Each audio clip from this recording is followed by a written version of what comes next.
anything you connected the dots with in decolonizing liturgy if you want, at the end, if you want. I could. You could. You never know some of the thoughts you have, someone else has not even gotten there. Yeah. But then I could, but then I don't want to have to explain what decolonizing liturgy is. We'll say the course that we were, if you want, I'm saying like, you know, we're all processing through that lens now. Yeah, so. I might do that at the end when we have the, maybe, also. Thank you so much. All right. I don't know exactly When was the first time you realized the power of that? No, well. I'm going to give it this question, but I'm going to give it to you because I feel like Oh, it's yes, still I doing something for us. You never know, it can speak to you in a way. He told me already. Oh, okay. I was going to say, I feel like that can speak to you. Just want to make sure you knew. All right, let me see where we want to start. All right. If you want to just welcome the people on.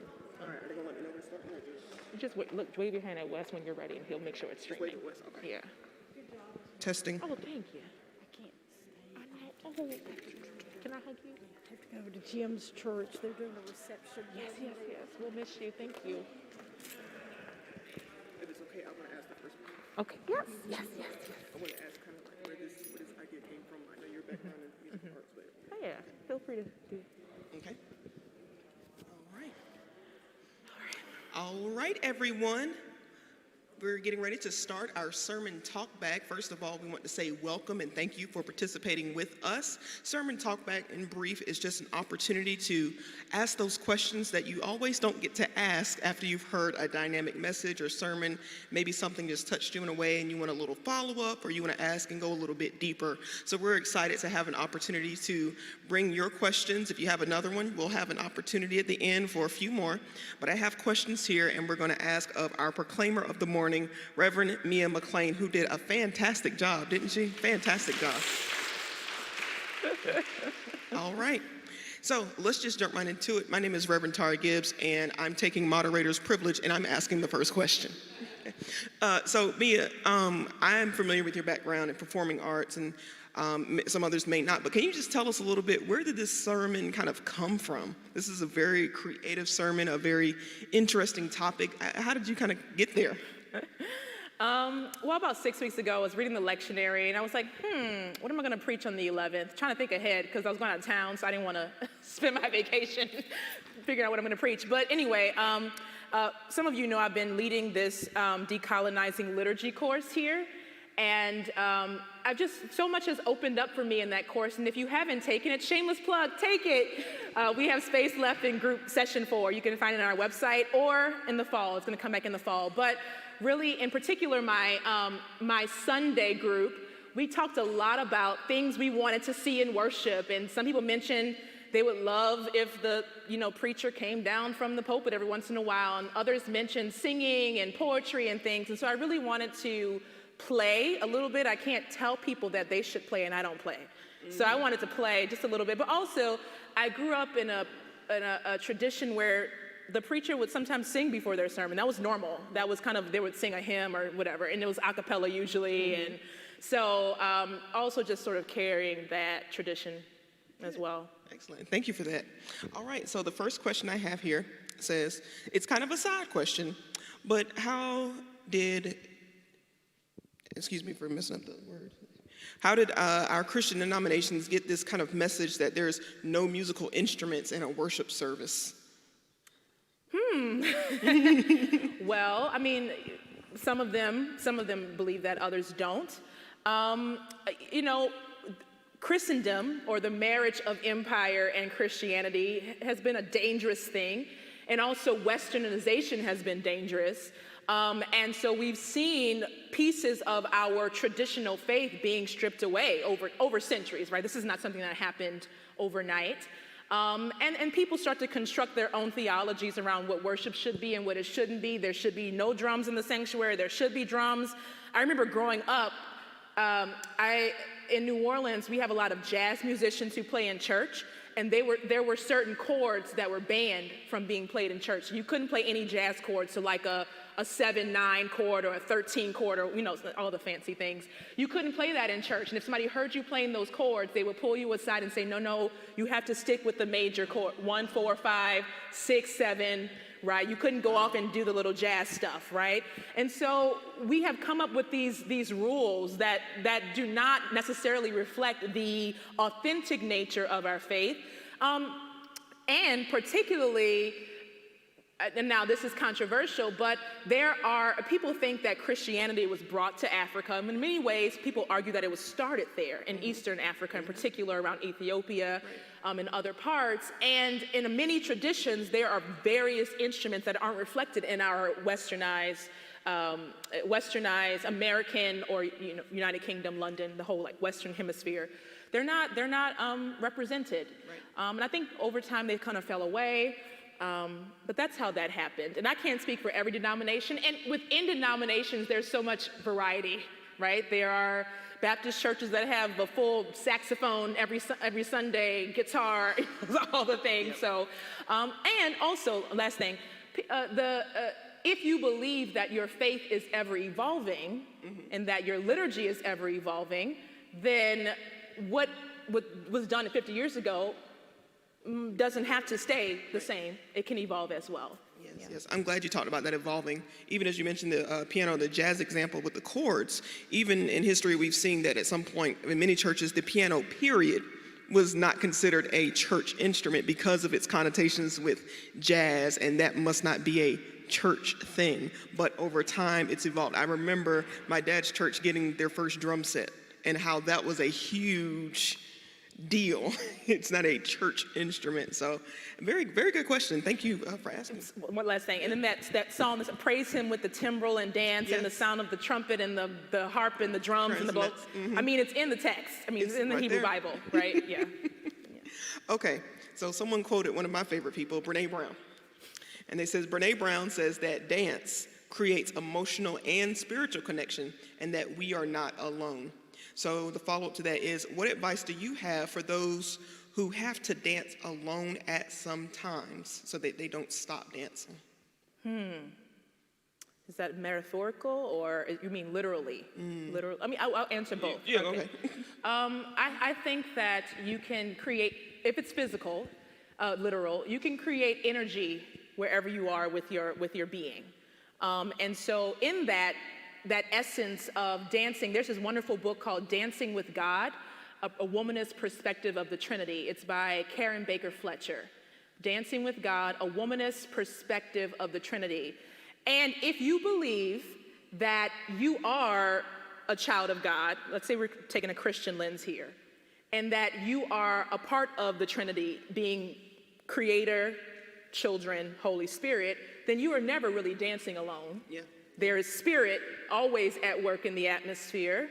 God is always at work in the atmosphere. Now, if you are taking a more atheistic or agnostic approach, I do believe that energy creates a presence that partners with us and that the dancing can expel energy and receive energy.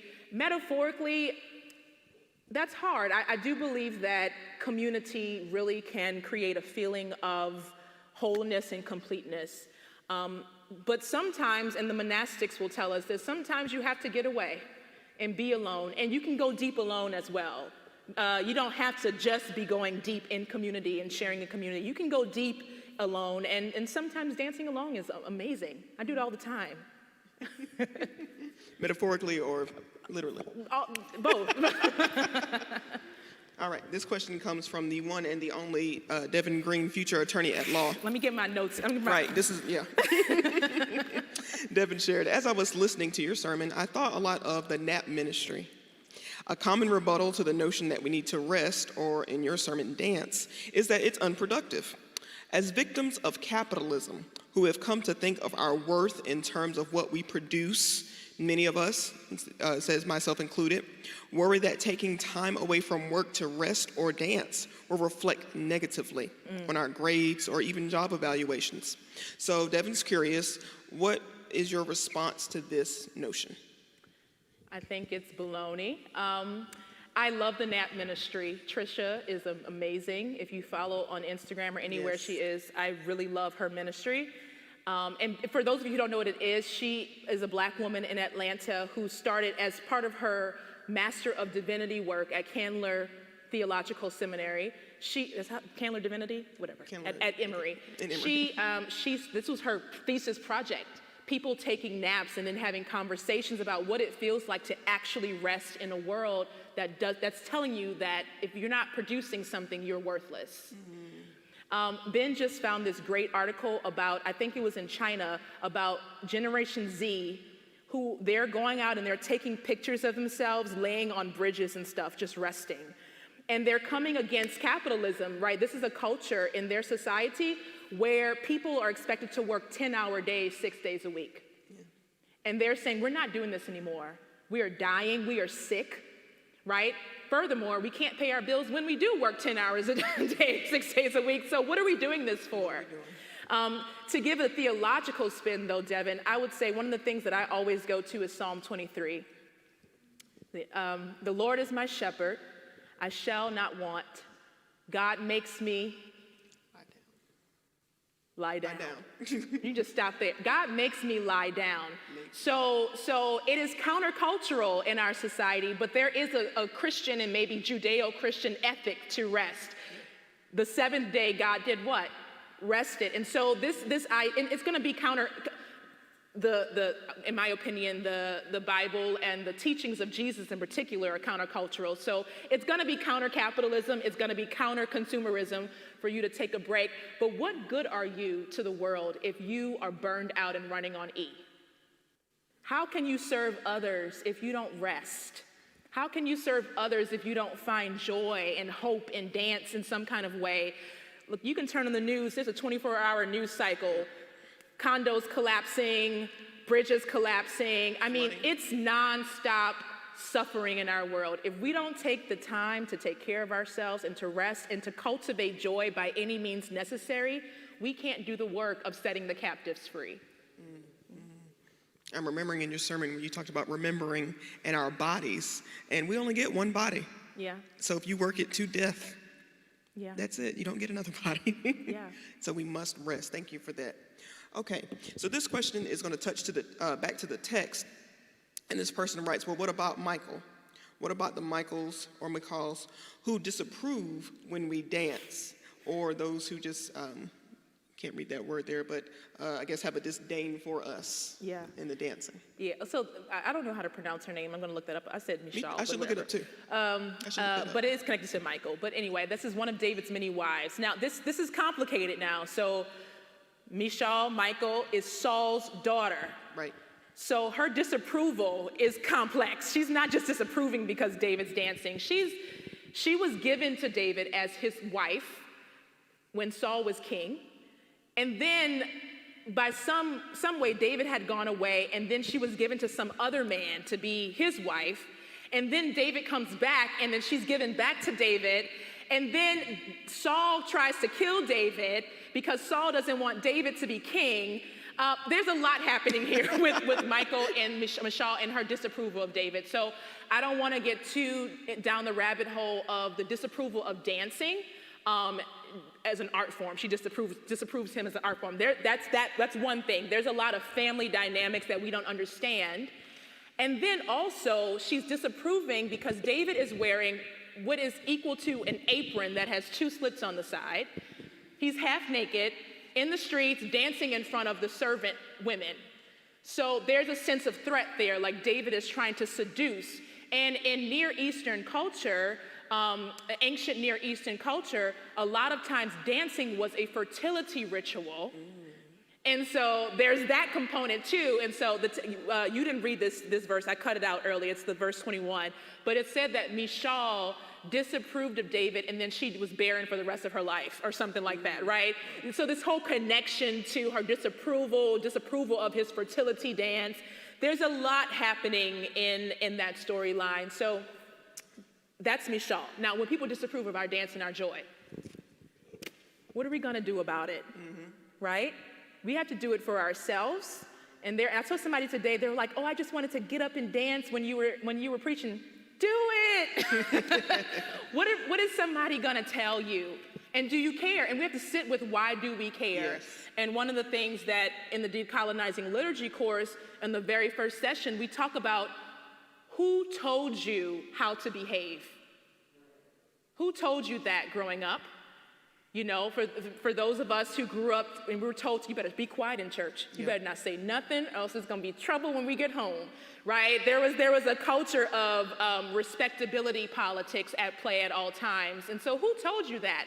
And do you still believe what they said about you?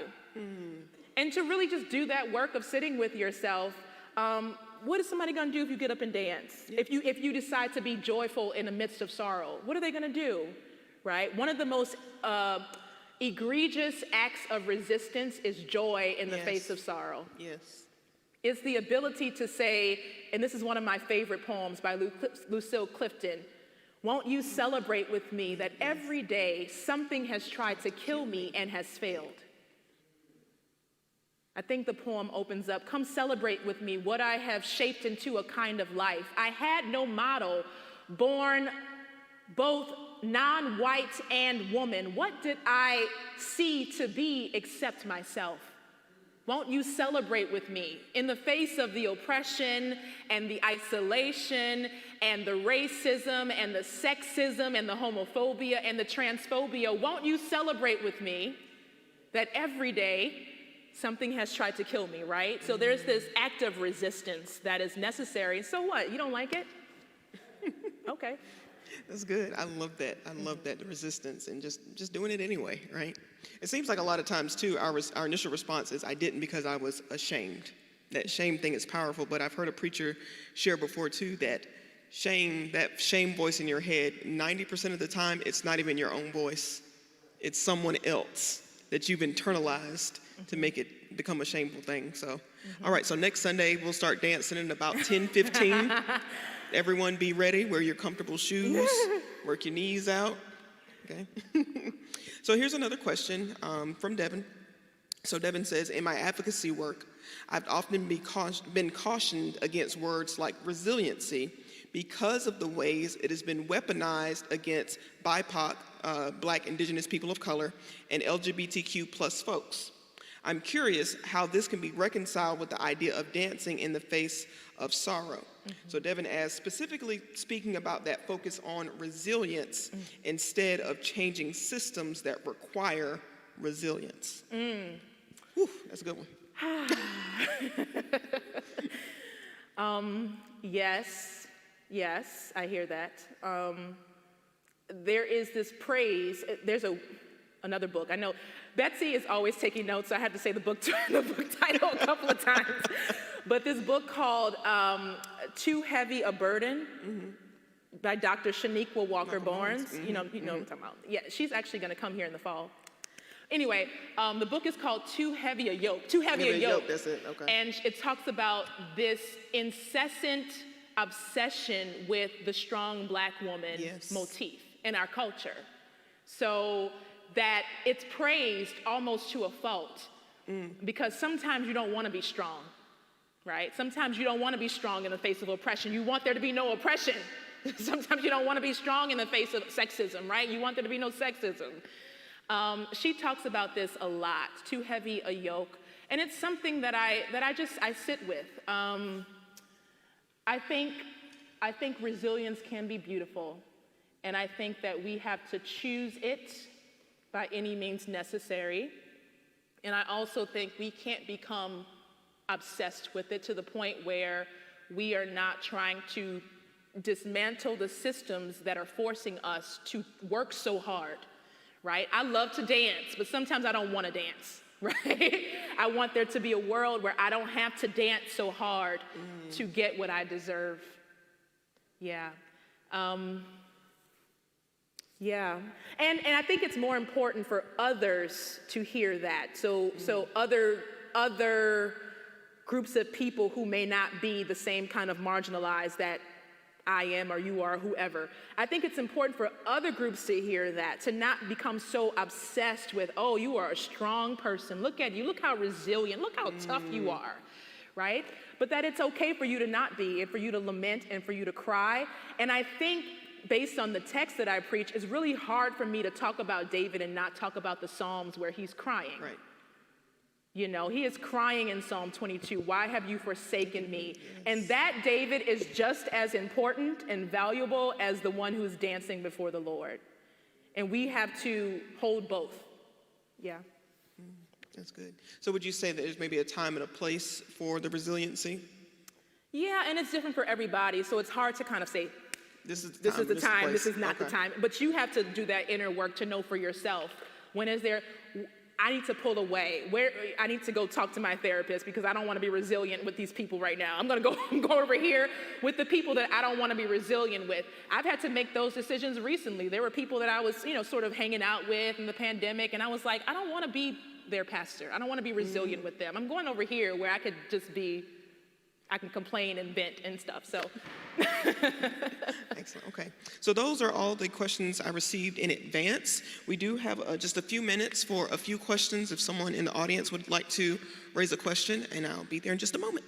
All right. Okay. I see one, if there's another, if you'll just raise your hand for me. I'm making sure I don't have any on my phone. Okay.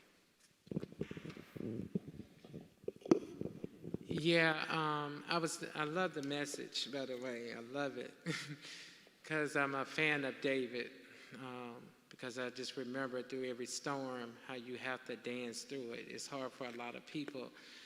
But when you was preaching the message, I was thinking also give us different ways, because, when people hear dance, it's only think about moving. Give us different ways that we can dance through different hard situations. And one thing I do want to leave, I think about when you say dance and being creative, I think about the crew when Matthew Shepard had died. I think about the crew who went to the jailhouse, and when the protesters was telling them they were going to hell, but how the students had came together, locked shoulders and arms to arms. But it's a big surprise, they tuned out the enemy by having earplugs in their ear, that they couldn't hear what the people were saying to them. So that was like one way of shutting down the negativity or even the thought of people or the cares of people, what they think about you. Yeah. There are many ways to dance, and there's people who write about protest as dancing. I mean, the body in the street, the posing. I mean, there's many ways. And also, if you think of it as a creative outlet, there's many ways to express ourselves and to de-stress and to show gratitude. Yeah. Okay.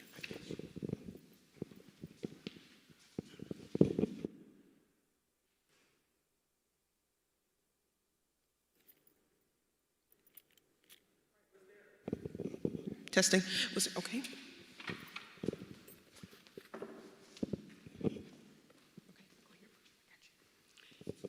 Well, I just had to, this is just for me. I grew up Southern Baptist, and I was taught not to dance. And my minister in high school, when I asked, would it be okay for me to go to the junior senior, he said, absolutely not. And I said, why? And he said, more girls get pregnant at dances than any other time. Woo. There you go. Wow. Yeah. There's all these misconceptions. I don't know, who was I talking to, or who was I watching a TV show or something, and they were talking about how dancing was suggestive, and just all the misconceptions that keep us bound. Yeah. Nancy Berry jokes that when she was at Wake Forest, that they couldn't have sex because people would think they were dancing. Yeah. It's a lot of policing of body, right? A lot of policing of body. I just want to say that I did take the Decolonizing the Liturgy course, and it was excellent, so I would encourage anyone that's at all interested, but bringing it back to the message for me, it wasn't just about the dancing, but it's about how to express yourself and how to feel comfortable in liturgy and how to feel comfortable in church. And there's a lot of different ways, and a lot of us come from a lot of different traditions. And one of the things that I think is important is some of us that didn't come out of a tradition that was very expressive with our bodies, whether it be dancing or singing or response to worship and things like that. We also have to have the grace to ourselves to know that if we don't want to get up and dance, it's okay. and that no one's going to think any less of us if we don't feel comfortable. And just real quickly, you can flip this around, and we talked about this in our class. And if you've been to funerals, which most of us have, all different sort of faith funerals, think about how different the funerals are in terms of expressiveness. Yeah. And that's another part of liturgy of church, is doing a funeral. So if we did have a week that someone danced, that's great. It doesn't mean you have to get up and dance, and it doesn't mean that you have to feel bad or feel singled out because you didn't dance. I love that conversation, Karen. And I tell people this all the time. My mom hates clapping. She cannot clap and sing. So she hates that. She hates feeling pressure to clap in the church choir. But everybody has their thing, and to be authentic to who you are is really what matters. So in the sermon, dance is both a metaphor for resistance and resilience in the face of sorrow, right? And oppression, but also a literal call for you to find that thing that you can tap into that makes you come alive. Howard Thurman says the world needs people who have come alive, right? So whatever that is for you, everybody may not be physically able to get up and twirl around the sanctuary, but what is that thing that makes you come alive? The world needs you to come alive so that others can be blessed, and it's like a domino effect. You come alive, somebody else comes alive, they come alive, right? It's a domino effect. And so thank you for sharing that. So find that thing that is authentic to you and do it, lean into it. Yeah. That's good. Okay, last call for questions. Great questions here. All right, if that's it, we want to give another hearty thank you to Reverend Mia McClain for an excellent sermon, excellent talk back. Just thank you for all you do at Myers Park. Oh, why, thank you. Thanks, y'all, for staying. Yeah, so thank each and every one of you. July Sunday. Thank each and every one of you for staying with us. We hope you will join us again next week. Thanks for those who are watching virtually. We appreciate you and hope you'll join us next week as well. Have a blessed afternoon.